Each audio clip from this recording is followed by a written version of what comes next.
I've had a few ladies contact me, and I see this a lot in the clinic as well. And they're asking about ways that they can help to manage that sudden need to go to the toilet.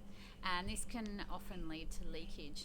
So we call this urgency or overactive bladder. And it's really common. So you might be coming home, and as soon as you go to open the door, you get this sudden need to go to the toilet. You didn't have it before, and then it's there straight away. Or you run the water, and that happens. So that's why it's called urgency. It comes on suddenly, and you really don't want to delay going when that happens. It's a very strong contraction of the bladder that makes you feel like, if you don't go now, I'm going to wet myself.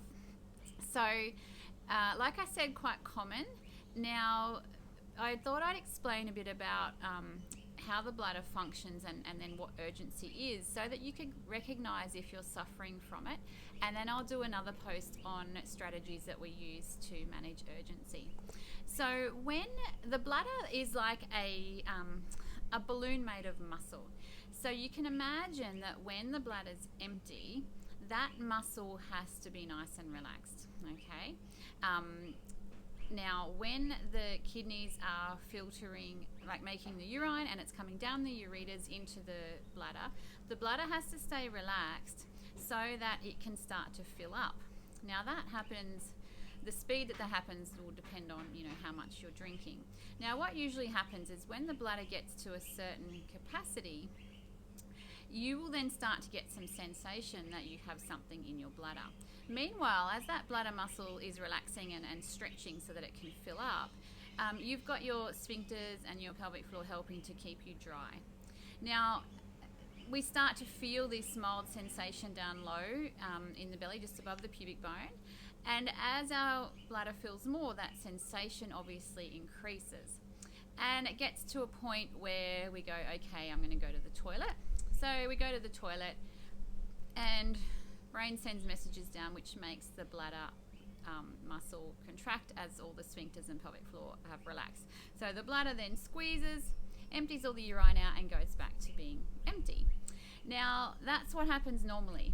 When urgency happens, your bladder's starting to fill up, and then all of a sudden it starts to squeeze without you telling it that you're ready to go to the toilet. Now, that obviously makes you go, oh, cross the legs. And if your pelvic floor muscles aren't strong enough to stop that squeezing from above, you'll get leakage. So obviously strengthening the pelvic floor muscles is really important to help be able to stop accidents happening. But there are other strategies that we use to help manage urgency as well. So if you are someone who gets this happening all the time, I'm going to talk about this in another post, but your bladder's tricking you if you haven't had that build up of sensation that happens. So try not to keep rushing off to the toilet when that happens. It will pass if you can wait. It's a bit like a contraction when you're having a baby. It feels like it's not going to end, and then it does. So I'll do another post on strategies to manage this, but just so you know, you want to not be going to the toilet all the time for no reason, or when it's that really sudden urge to go out of nowhere. You want to try and have that gradual build up of sensation and then go to the toilet. So I hope that helps you to understand a little bit about urgency, and I'll do another post on strategies that we use to manage that. But as always, I really recommend that you see a women's health or continence physio to discuss your own needs and see what's going on, because there can be other causes of urgency that we want to discuss.